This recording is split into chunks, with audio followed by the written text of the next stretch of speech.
Hi, hello. So for those people who are wondering how to do example 9, 10, 11, 12, I will be going through the answers with you over here. Alright, so essentially we are going to use the formula R equals to V over I. Okay, so this is the formula R equals to V over I. Okay, so just a quick recap. V over here will refer to your voltage. Okay, so a voltage can either refer to your EMF or it can refer to your potential difference, right? So what's the difference between EMF and potential difference? We've covered it earlier, alright? But essentially V will refer to your voltage, I will refer to your current, and R over here will refer to your resistance. Okay, so when we want to look at the unit, okay, a short recap again. The unit for voltage is the V.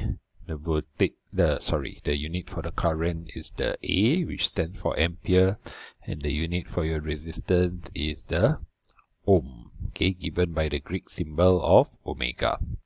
Okay, let's take a look at example number 9. In example number 9, you want to find the resistance. So to find the resistance is simply by taking, okay, the voltage given over here, 3 volts divided by 1.5 ampere, and you will get the answer to be equals to 2 ohm. Alright, okay, so this is fairly straightforward. Okay, so let's take a look at example number 10. Okay, in example number 10, you want to find the current flowing through the bulb if the bulb has a resistance of 50 ohm. Okay, so again, you want to use R equals to V over I. R is given as 50 ohms. You are given the voltage and you want to find the current, right? You have to find the current.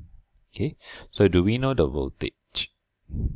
We realize that the voltage across the light bulb, okay, is given as a value of 10 volts. So we can substitute this value of 10 volts into the equation. So 50 ohms is equals to 10 volts divided by the current. Okay, now, so when you are faced with this situation, remember, if you have a fraction on the right hand side and on the left hand side you don't have a fraction, you can rewrite it as 50 ohms equals to 10V over I, and this one you can make it over 1. Yeah, I know it's a little bit troublesome, right? It seems like a bit more fun, okay?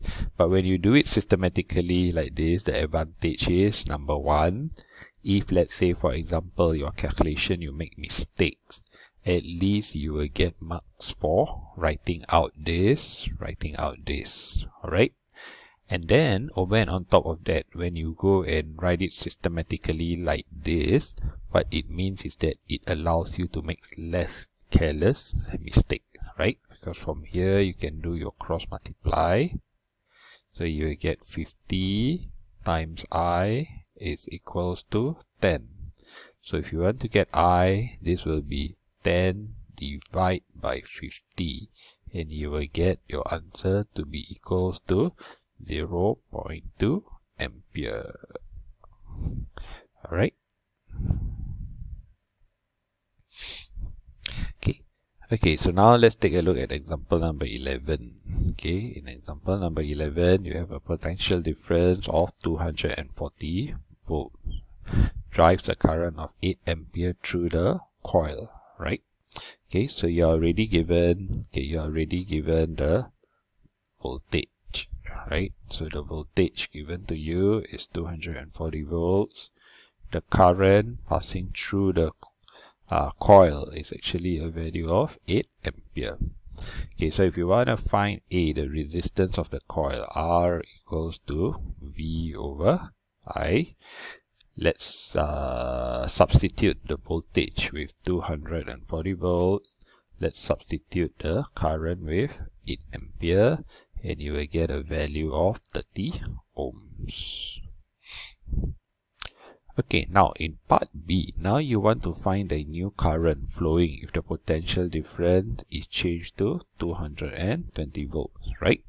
So you want to find a new current. So you are not sure what this current is, but you know that the voltage has been changed to 220 volt, right? Okay, now we want to use the formula R equals to V over I, right? So we already know this. This is 220 volts. This is what we want to find out. How about the resistance? Now resistance of this coil remains the same, right? Because this resistance will be your 30 ohms over here. Okay. Why do we say it remains the same? Because the coil in question is the same coil, right? We have not changed the coil. We have not changed the coil, and so this coil will still have the same resistance of 30 ohms, right? We will consider the coil as we will consider the resistance of the coil to have a fixed resistance. So 30 ohms will be equal to 220 volts divided by I, right? So again, we want to do this systematically. We want to do this step by step, right?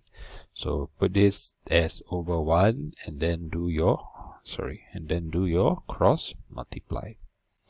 So 30 times I will be equals to 220, and then to find your I, you simply take 220 divided by 30 and you will get the value of 7.33 ampere, right? Actually you get 7.333333, okay, but we just leave our answer to 3 significant figures. All right, okay, so there you go. Okay, for question number 11. All right, okay, for question number 12, you want to find which of the two meters P or Q is an ammeter, right? So the ammeter will be the one which is placed in series. Okay, placed in series means placed within the same loop. Okay, placed within the same loop, right? So placed within the same loop means what? Okay, if this is your battery, let's take a look. The long side will be your positive, the short one will be your negative, right? So the current will travel from positive to negative, right? From positive to negative. So this will be your flow of your current, right? Okay, so within the same loop here, okay, let's choose another color. Okay, so within the same loop over here, this loop over here, right? This main loop over here, okay, from the battery to the resistor, okay, and then back up here again, right? So if we were to use this as the loop of the current, you find that Q over here will be within the same loop.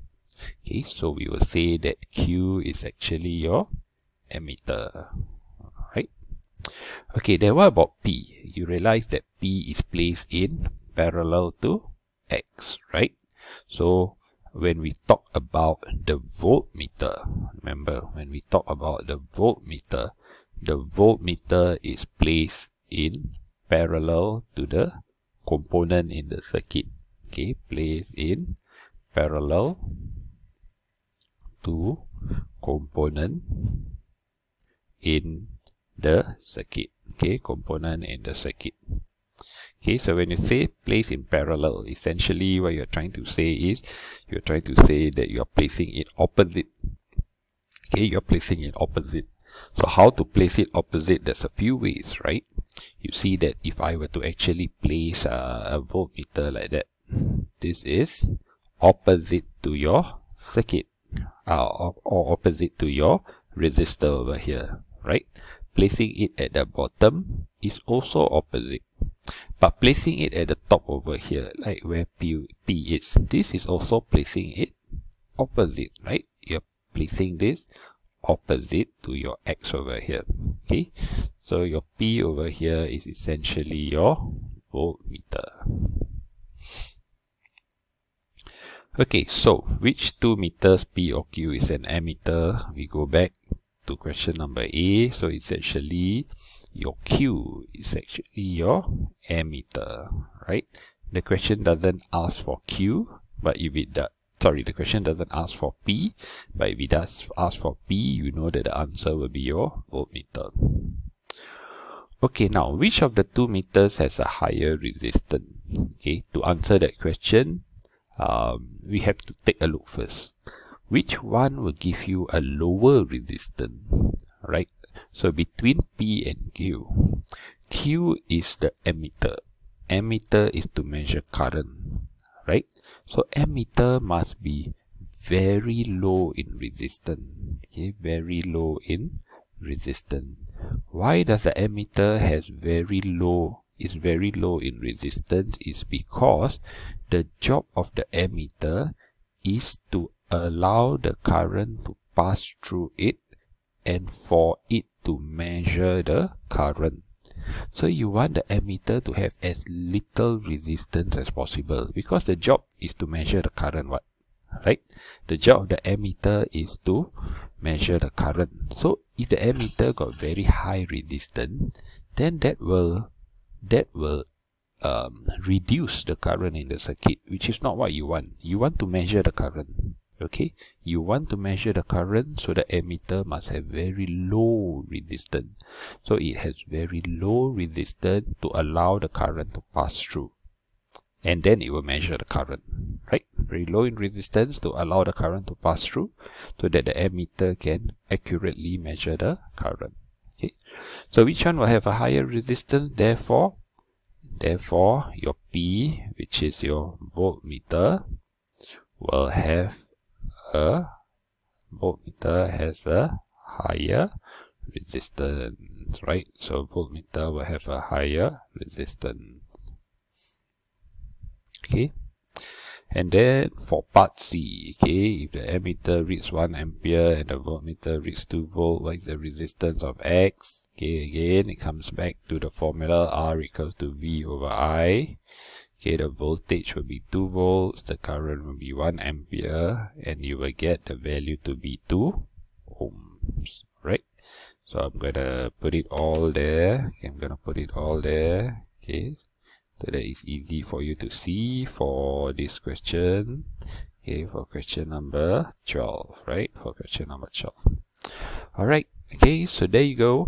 Okay, go and check your answers, mark your work, and hope you understand. Okay, if you don't understand, you can always WhatsApp me or Miss Nadia or Mr. Lawrence Chia. So any one of us, again, we will be able to help you accordingly. Okay, so take care.